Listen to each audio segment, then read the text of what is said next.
In this video, we will talk about disagreement. So disagreement is when I believe one thing and you believe something else. And not just something else, but something that contradicts my belief. Right? Whenever two people have different beliefs that contradict each other, there's disagreement. And in fact, we might take disagreement to be a little bit broader. I mean, suppose that I say that something is very likely and you say that something is very unlikely. Well, maybe there's no real sort of contradiction, but there's still some kind of disagreement, right? I think that the evidence makes it likely. You think that the evidence doesn't make it very likely. We're still disagreeing. Now, the question that epistemologists have been particularly interested in, and it's the question that I want to talk about in this video, is what should you do when you find out that other people disagree with you?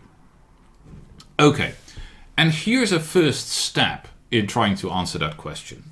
A first step is to distinguish between three classes of people. Right? Whenever you think about a particular topic, there might be people who just know less about it than you do. Right? They haven't studied it as much. They are not as well informed. And when it comes to this topic, we might call them your epistemic inferiors. Right? Your epistemic inferiors. They're just, there are good reasons to believe that their insights into this topic are worth less than yours because they just haven't studied it as much. Okay, then there might be people who have studied it way more, right? The real experts. And they might be called your epistemic superiors. Now, when it comes to inferiors and superiors, disagreement might not seem so difficult, right? When my epistemic inferiors disagree with me, I can probably just ignore them. Right? I have a YouTube channel with philosophy videos and I sometimes get very good comments on them and I sometimes get very bad comments on them where I think, look, I'm the person who really delved into these topics, I work as a professional philosopher, and you sound like somebody who has heard a few things on the internet but hasn't really delved into it or even read the texts. When that's the feeling I get, right, and somebody tells me I'm wrong, I'm not going to be very worried, right? I'm not going to believe that I should change my opinion. If a lot of people start saying the same thing, maybe I'll reconsider. But, that would be an initial and probably quite justified reaction. On the other hand, if an epistemic superior comes along, so suppose that somebody is posting on my channel and they say, hey, like in one of your previous videos, you made a claim about Thomas Reid. Well, I am, a Thomas Reid scholar. I've written 3 books about his philosophy, and I think that what you said there was wrong. Okay, then maybe my belief, I should give it up. Because I know that I haven't really studied Thomas Reid very well. It was just a throwaway remark based on what I think I understood from him. If this person is a real Thomas Reid scholar, there's a lot of reason to believe that they're probably right and I'm probably wrong. Okay, so when it comes to epistemic inferiors, well, disagreement seems kind of harmless because I probably can ignore them. If it comes to epistemic superiors, it's the opposite, right? I should probably adopt their view or at least take it very seriously, lower my confidence in my own view. But now what about epistemic peers, right? The people in the middle, the people who are just as well informed, we might say, the people who are just as, in an equally good position to arrive at true beliefs about this topic. What if they disagree with me? Now, that's the most interesting question. It's also a question that, if we ask it that way, it has an element of paradox in it, right? Because who are our epistemic peers, right? I said people who are in just as good a situation to arrive at the truth. Now, suppose that you disagree with me. Are you my epistemic peer? Well, one thought I might have is, no, they're wrong. So they're clearly not my epistemic peer, right? I'm right, but they're wrong. So clearly I'm in a superior position and they are my epistemic inferiors. Right? If that's if that's how we think about all disagreements, then of course we are, first of all, never going to learn anything from anyone. But also, I mean, it doesn't really seem to do justice to a lot of situations of disagreement, right? Sometimes we really are in a situation where we have reasons to believe that somebody is our epistemic peer, that they are just as capable of arriving at the truth, and then it's maybe kind of surprising when it turns out that they disagree, and we need to do something with that. And I'm not claiming that what we need to do is always give up our belief or something like that. We'll talk about the different theories about what to do in a moment, but at least it's something we should take seriously and not just automatically dismiss everybody who disagrees with us. Okay, so how should we handle peer disagreement? Disagreement with people who are presumably in an equally good place to find the truth that we are. Well, there are a couple of theories about that. I'm going to talk about two of them, which are, you could say, at the sort of extremes. One claiming that we should give up our own belief, the other claiming that we should hold on to our own belief. Okay, so here's the first position. It's called the equal value view. The equal value view. It's called that because it claims that, our opinion and our peers' opinion are of equal value. Right? If we really are both in the same position to find out the truth, then our opinions are of equal worth or equal value. We should take both of them equally seriously. So when there is peer disagreement, the equal value view tells us the following things. It tells me that this disagreement gives me a reason to doubt my own belief. It gives me a reason that is just as valuable as the reasons I had for forming my belief, right? Because, there's equal value here. And so I should take it seriously. And the one thing I really shouldn't do is dismiss my peer because I think I'm right? I shouldn't use the reasons that I use to decide what's true, to come to my own judgment. I shouldn't use those reasons to say, oh, well, I mean, I've got good reasons for believing this. My peer doesn't believe it, so my peer must be wrong, so I can dismiss their evidence. No, I mean, if they are really my peer, I should take their view seriously, and given this disagreement, what I should do is probably suspend judgment, or maybe we should talk, or maybe we should try to investigate further, but I should give up my belief for now. And here's a case that has been discussed a lot in the literature that sort of, intuitively makes this plausible. Suppose that we are in a restaurant with 7 people and we get the bill.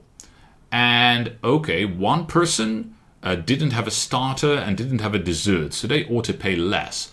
And we want to give a certain percentage tip. And so now we want to know what everybody has to pay.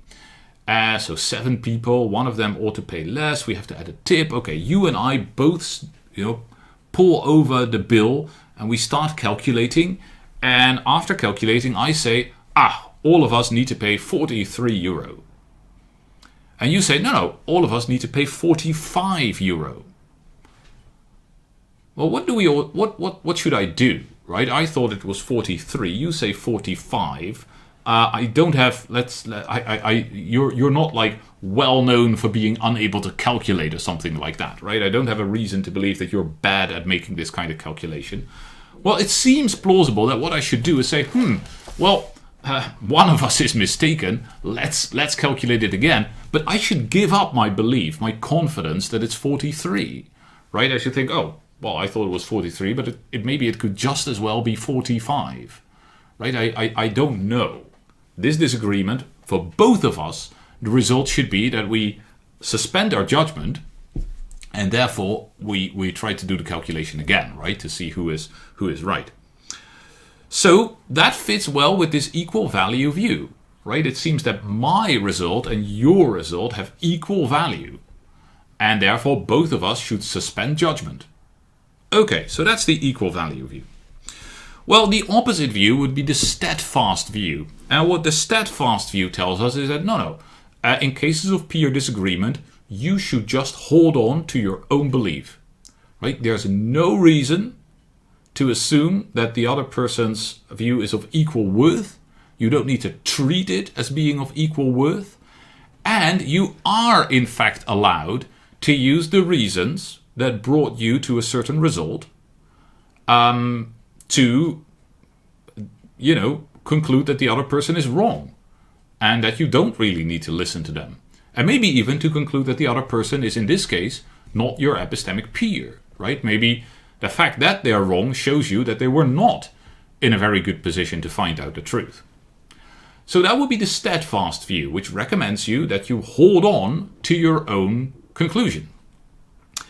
Now, if we take the restaurant case, then it seems to me that the steadfast view is quite implausible. Right? It's quite implausible unless I know that I am way better at calculating. But, assuming I don't know that, it's quite implausible that I should hold on to my belief that it's 43 euros. Right? It seems a lot more plausible to say, okay, maybe I made a mistake. Let's check everything again. But on the other hand, there are other views or other cases where the steadfast view is maybe preferable. So what about this? I mean, I talk to you about history. It's something I'm interested in. You appear to be interested in it as well. And at some point you lean over to me and you say, you know what? The Holocaust never happened. The Germans didn't kill any Jews. They just transported them to Brazil, to really nice cities and houses in Brazil. None of them died. It's all a lie. It's all a made-up fake story. When you tell me that, I'm probably a little bit shocked. And definitely, I'm going to do what the steadfast view is recommending to me. Right? I'm not saying, oh, wow, that's so interesting that we disagree about this. Well, I'm going to suspend judgment for now about the reality of the Holocaust, but you, of course, should suspend judgment as well. I'm not going to do that, and it's fairly clear, I think, that the other person isn't going to do that either, right? If I tell them that, I do believe in the Holocaust, they're probably not going to say, well, in that case, I need to suspend judgment. We're probably both going to keep our own view. Well, why is that? Why is this different? Well, what seems to me the difference is that we have very different, let me take my perspective here. I have very different reasons, very different explanations for the disagreement in these two cases. Right? The disagreement in the restaurant case, one of us miscalculated. Could happen to both of us, one of us miscalculated, let's do it again.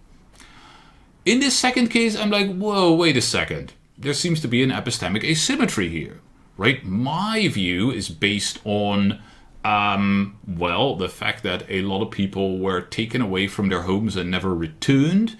The fact that there are all these eyewitness accounts of the Holocaust.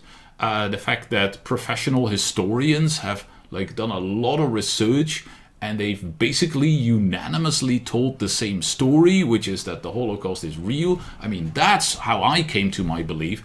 And you have been listening to, fringe groups who are motivated by ideology. Maybe they like the Nazis and want to paint them in a good light, or maybe they don't like the Jews and want to paint them in a bad light, or whatever. But I believe that I'm basing my opinion on sound historical research, and that you are basing your opinion on some kind of weird ideology that has nothing to do with truth. And so, of course, I'm not going to treat our disagreement as a reason to give up my belief, right? Because I see this massive asymmetry. And in fact, I'm going to believe that you are not, when it comes to this topic, my epistemic peer, right? The way that I'm thinking about this is I am thinking that you have been blinded by some kind of ideology. And that's why you don't see the truth. Okay, so that seems to make sense. I mean, that's what's happening. That's why I'm going to treat these two cases in different ways. Now, what you could say is, wait a second, Victor. You have just, shifted the disagreement from a disagreement about whether the Holocaust happened to a disagreement about whether, let's say, professional historians can be trusted. Because you, Victor, believe that professional historians can be trusted, but the person you're talking to believes that they can't, right? That person believes that there's a big conspiracy to hide the truth. There are all kinds of political actors that are pushing this false narrative. They're trying to make sure that we don't find out about the truth because the truth doesn't fit their aims, and so on. Right? So that's the disagreement. And now what about that disagreement? Right? I mean, shouldn't I now suspend judgment about the trustworthiness of professional historians? Well, and of course I shouldn't, because there's no reason from my perspective to do that. Right? Because the fact that you disagree with me just shows to me that you are on the wrong track epistemically. Okay. And if now somebody says, well, but what about that other person's perspective? Right? Shouldn't you accord equal weight to your own perspective and that other person's perspective? It seems to me that the answer is no. Right? It can't be the case that we always have to accord equal weight to everybody's perspective. Because if we do, it becomes impossible to believe anything or to investigate anything. We will be in a permanent state of suspended judgment about everything until there is some kind of unanimity, which there's never going to be. And I think this is a fairly deep point about what's going on in epistemology and what's going on in the quest for knowledge. So on the one hand, in the videos about testimony, I emphasized that trust is fundamental, right? We can't even really seek knowledge unless we start from a sort of fundamental position of trust. Okay, so that's something I emphasize there. I think that thinking about disagreement in cases such as the one I've just been talking about shows us that, okay, but there's also another pole. So on the one hand, there's this fundamental trust, the fact that we are always in this social situation. On the other hand, it is the case that I am called upon to judge, right? I am called upon to make a decision, to adopt a position, to believe certain things.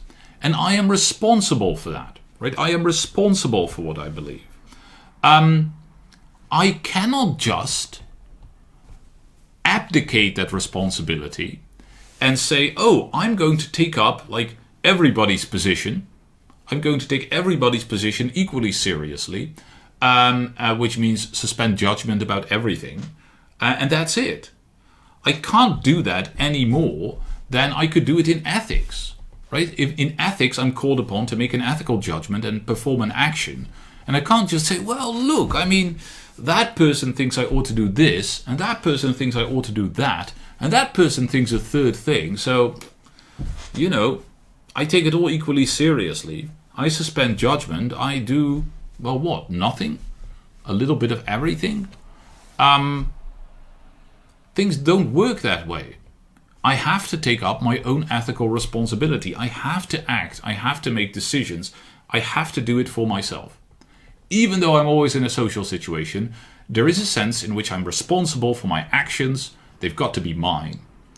And in that same sense, I am responsible for my beliefs and they've got to be mine. And so that means that taking up my own perspective and judging from my own perspective is an essential element in judgment, in belief. And that means that if I find out that my perspective is completely different from somebody else's, and from my perspective, their perspective doesn't seem intriguing, right? It doesn't seem like the kind of thing I can learn from, but it seems worthless, then that's it, right? Then I don't have a reason to give up my own beliefs. And so I think that is something that is captured by this steadfast view. So on the one hand, the equal weight view seems to work very well in situations where there is no fundamental difference between me and others. And the best explanation for the fact that one of us is wrong is that one of us has made some kind of mistake, right? And we need to find out who it was.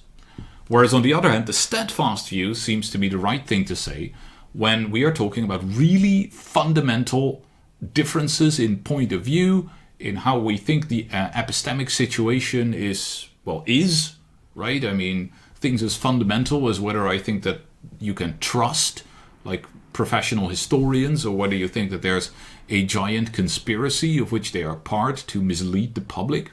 I mean, those are going to be differences that are very deep, that are going to make us both think that the other's perspective is kind of worthless. And there it seems like I have to take responsibility for my own perspective and believe the things that fit in the way that I view the world, and not try to split the difference with everyone. Okay, so that's the main story. And in the last minutes of this video, I just want to think about two other cases: religious disagreement and philosophical disagreement. I'm just going to say a little bit about both. I'm not going to delve into them very deeply.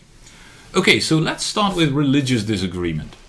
So, does the fact that there are so many different religions in the world undermine religious claims to credibility? Well, I suppose that it depends on whether there are any clear asymmetries between the religions. Right? If there's one religion that is clearly epistemically superior to the others, or uses very different kinds of, sources of knowledge, or something like that, then there might be an epistemic asymmetry between them, and disagreement might not mean that people have to sort of lower their confidence. Can't go into it in detail, and it's a giant question, of course. But at the very least, I think it's not obvious that there is that kind of asymmetry, right? I mean, most of the major religious traditions have sort of the same kinds of sources of knowledge and the same kinds of arguments that they use. And so I think it actually is a pretty serious epistemological problem for religious belief that there is absolutely no uniformity, and that there are these very, very deep disagreements. There seems to be more of an asymmetry between believing that there is a divine being and not believing that there is a divine being, right? I mean, theists in general and atheists or agnostics in general have very different kinds of arguments, and there might be an asymmetry there, right? It might be the case that you could take up one of these perspectives and argue that the other perspective is wrong. But it's hard to see how to do it sort of within religious beliefs if they are as symmetrical as, at least from the outside, they often seem to be. Okay, that's a topic that requires a lot more elaboration, but I think it's like disagreement is a very serious thing to discuss when we think about the epistemology of religion. The other thing, which is extremely close to my heart, that I would like to talk about is philosophical disagreement. Right? Philosophers always disagree. Right? Does that, and I mean, in a sense, of course, they are our peers. Right? I mean, there are other philosophers and they disagree with us. I mean, what do we need to do with that?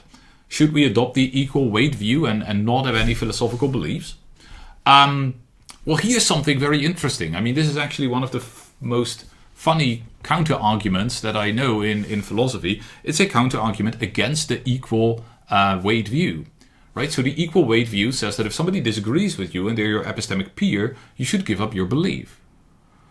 Now, professional philosophers disagree about whether the equal weight view is true. So if you adopt the equal weight view, and you see that other philosophers who have also thought about this say that the equal weight view is wrong, well, what you ought to do, according to your own view, is give up your view. Right? So it seems that the equal weight view implies that if there is disagreement about the equal weight view, you should give up the equal weight view. And of course there is disagreement about the equal weight view. So it seems like you can't coherently hold the equal weight view. Okay, there's some discussion about whether that argument works, but I think it's really fun. And I absolutely wanted to share it with you. Okay, what about philosophical disagreement in general? Right? I mean, I have all these ideas, not about everything. There's a lot of philosophical ideas that I haven't thought deeply about. I don't know what's true. I suspend judgment. But there are some that I've thought about, and where I think that, I've got some insight, and I'm not suspending judgment, even though other philosophers, sometimes the vast majority of philosophers, disagrees with me. How's that? Is that just arrogance? Is there some reason to believe that the steadfast view is the right view here?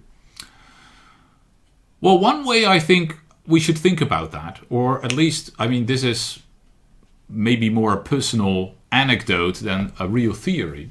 But the way I experience it is this, right? I tend to think that, I will be able, to persuade those other philosophers once I've worked everything out.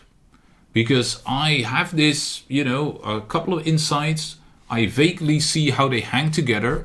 I'm quite confident that I'm slowly working towards the correct philosophical story. I sort of surmise that the truth is there in the direction that I'm moving into, and the closer I get to that and the better I become at articulating it, the more people I will be able to sort of convince.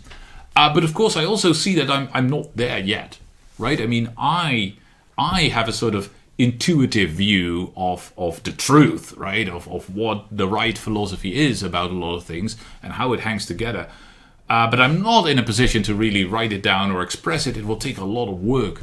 I'm probably never going to finish it, right? I mean, because philosophy is so big.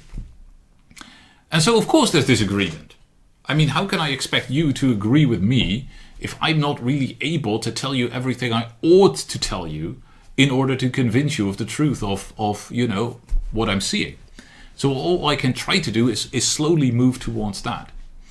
And so I'm not that bothered maybe by disagreement, right? I'm not that bothered by disagreement because I think that, there is a convincing story to tell, and I'm getting closer to telling it, but it's very slow work, and I